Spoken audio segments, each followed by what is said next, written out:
ഇന്നത്തെ കാലഘട്ടത്തിൽ പ്രാധാന്യമർഹിക്കുന്നു എന്ന് എനിക്ക് തോന്നിയ ഒരു വിഷയമായിട്ടാണ് ഞാൻ നിങ്ങളുടെ മുന്നിൽ വന്നിരിക്കുന്നത്. ഇന്ന് നമ്മുടെ വിദ്യാഭ്യാസ രംഗം വളരെയധികം പുരോഗതി കൈവരിച്ചിരിക്കുന്നു. അതിൻ്റെ സാധ്യതകൾ അനന്തമാണ്.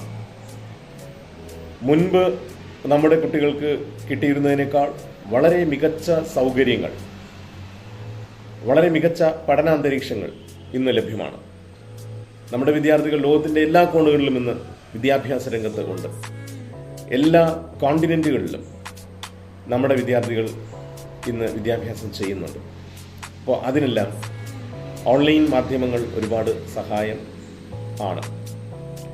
പക്ഷെ ഞാനിവിടെ സൂചിപ്പിക്കുന്നത് ഈ ഓൺലൈൻ ട്യൂഷൻ, അതുപോലെയുള്ള ചില സംവിധാനങ്ങൾ, യൂട്യൂബ് ക്ലാസ്സസ്, ഇതെല്ലാം നല്ലത് തന്നെയാണ്. വളരെ മികച്ച അധ്യാപകർ കൈകാര്യം ചെയ്യുന്ന വളരെ മികച്ച അടിസ്ഥാന സൗകര്യങ്ങൾ, കുട്ടികളെ അട്രാക്ട് ചെയ്യുന്ന രീതിയിൽ തന്നെയാണ് ഈ ക്ലാസ്സുകളൊക്കെ ചെയ്യുന്നത്. ഈ ക്ലാസ്സുകൾ വേണ്ട വിധം ഉപയോഗിക്കുന്ന കുട്ടികളെ സംബന്ധിച്ചിടത്തോളം വളരെ മികച്ചത് തന്നെയാണ്.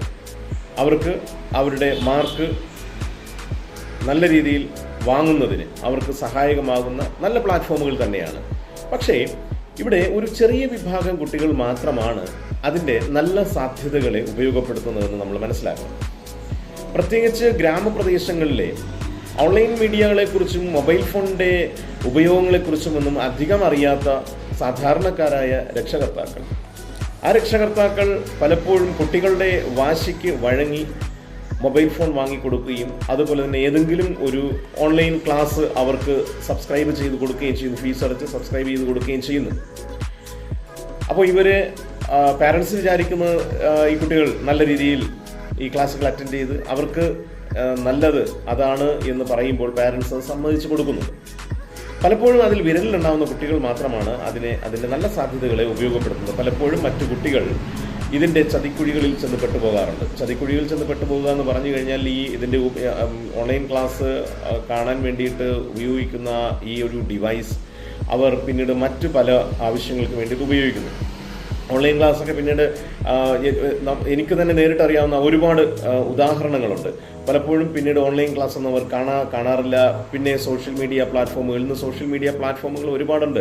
ഫേസ്ബുക്കും വാട്സപ്പും മാത്രമല്ല, നമ്മുടെ സാധാരണക്കാരായ രക്ഷകർത്താക്കൾക്ക് പലപ്പോഴും അറിയാവുന്നത് ഒരു ഫേസ്ബുക്കിനെയും വാട്സാപ്പിനെയും അങ്ങേയറ്റം പോയാൽ ഈ നമ്മുടെ ടെലിഗ്രാമിനെ കുറിച്ചും ഇൻസ്റ്റഗ്രാമിനെ കുറിച്ചും ഒക്കെ ആയിരിക്കും അറിയാവുന്നുള്ളത്.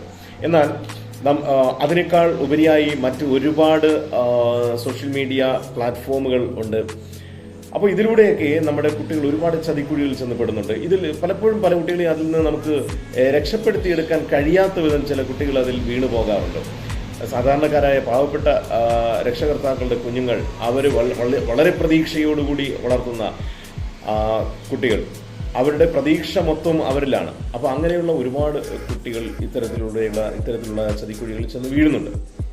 അപ്പോൾ അതിന് നമുക്ക് ചെയ്യാൻ കഴിയുന്ന ഒരു കാര്യമെന്ന് പറയുന്നത്, സാധാരണഗതിയിൽ നമ്മുടെ കുട്ടികൾക്ക് ട്യൂഷൻ ആവശ്യമായ സംവിധാനങ്ങൾ നമ്മുടെ നാട്ടിൽ തന്നെ ഉണ്ട്. എല്ലായിടവും വളരെ മികച്ച രീതിയിൽ ക്ലാസ്സുകൾ കൈകാര്യം ചെയ്യുന്ന ഒരുപാട് സ്ഥാപനങ്ങളുണ്ട്. ട്യൂഷൻ സെൻ്ററുകളുണ്ട്, സ്പെഷ്യൽ ട്യൂഷൻ സെൻ്ററുകളുണ്ട്, അല്ലെങ്കിൽ തന്നെ സബ്ജക്റ്റ് വൈസ് ട്യൂഷൻ എടുക്കുന്ന സ്ഥലങ്ങളുണ്ട്.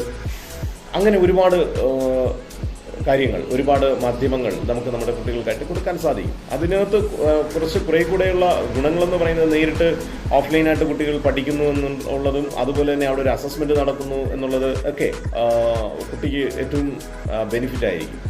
അപ്പോൾ അങ്ങനെയുള്ള മാധ്യമങ്ങൾ നമ്മൾ തേടുന്നത് നല്ലതായിരിക്കും എന്നത് എൻ്റെ ഒരു നിർദ്ദേശമാണ്. കാരണം എല്ലാ പാരൻസിനും ഈ പറഞ്ഞതുപോലെ കുട്ടികളെ ഈ ഓൺലൈൻ ക്ലാസ്സുകളിൽ കുട്ടികളെ അത്ര കണ്ട് ശ്രദ്ധിക്കാൻ പറ്റിയെന്ന് വരത്തില്ല. സാധാരണക്കാര രക്ഷകർത്താക്കൾ അവരുടെ ഒരു ദൈനംദിന ജീവിതവുമായി ബന്ധപ്പെട്ടുള്ള ഓട്ടത്തിനിടയിൽ വൈകുന്നേരം ലേറ്റായി വീട്ടിലെത്തിക്കഴിഞ്ഞാൽ പിന്നെ അവർക്കൊന്ന് വിശ്രമിക്കാനേ അവർ ശ്രമിക്കുകയുള്ളൂ. അത് സ്വാഭാവികമാണ്. അപ്പോൾ അങ്ങനെയുള്ള സാഹചര്യങ്ങളിൽ ഈ ഓൺലൈൻ എന്ന് പറയുന്ന ഒരു ക്ലാസ് എന്ന് പറയുന്ന, അല്ലെങ്കിൽ ഓൺലൈൻ ട്യൂഷൻ എന്ന് പറയുന്ന ഒരു രീതി പലപ്പോഴും കുട്ടികൾക്ക് അല്ലെങ്കിൽ പാരൻസിനൊക്കെ ഒരു അപകടകരമായ സാഹചര്യത്തിലേക്ക് കൊണ്ടെത്തിക്കാൻ സാധ്യതയുണ്ട്. ഇപ്പോഴും ഞാൻ ഒരു കാര്യം എടുത്തു പറയാം, ഒരിക്കലും ഞാൻ ഓൺലൈൻ മാധ്യമങ്ങളെയോ ഓൺലൈൻ ക്ലാസ്സുകളെയോ കുറ്റപ്പെടുത്തുന്നില്ല. വളരെ മികച്ച ക്ലാസ്സുകൾ തന്നെയാണ്. ഞാൻ ഈ ഓൺലൈൻ ക്ലാസ്സുകളൊക്കെ ശ്രദ്ധിക്കുന്നയാളാണ്. വളരെ മികച്ച രീതിയിൽ മികച്ച അധ്യാപകർ വളരെ ഇംപ്രസീവായിട്ടാണ് കുട്ടികൾ ക്ലാസ് എടുക്കുന്നത്. അത് സത്യമായ കാര്യം തന്നെയാണ്. പക്ഷേ അതിൻ്റെ ഒരു മറുവശം ഞാനിവിടെ സൂചിപ്പിച്ചു എന്ന് മാത്രം. Okay, thank you.